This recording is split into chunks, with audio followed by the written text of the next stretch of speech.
Hierdie week vier ons Pinkster, die uitstorting van die Heilige Gees. Pinkster is die Griekse woord vir Pentekoste, wat 50ste beteken, wat dan die 50ste dag is na Paasnaweek. Hierdie week gaan ons elke dag in stilte en gebed spandeer, gelei deur skriflesing. Die tweede tema vir hierdie week, vir die viering van die uitstorting van die Heilige Gees, is vrede.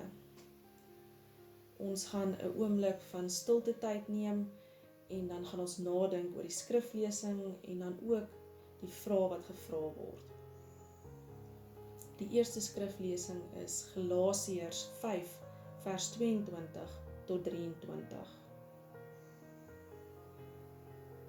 Die vrug van die Gees daarteenoor is liefde, vreugde, vrede, geduld, vriendelikheid, goedhartigheid, getrouheid, nederigheid en selfbeheersing. Teen sulke dinge het die wet niks nie. Die tweede skrifgedeelte, Romeine 8, vers 6. Die dinge waarmee die sondige natuur van die mens hom besig hou, loop uit op die dood, maar die dinge waarmee die Gees hom besig hou, bring lewe en vrede.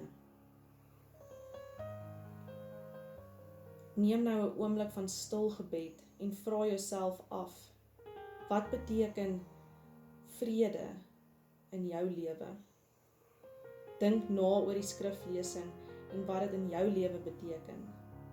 Wat staan vir jou uit in hierdie teksgedeelte?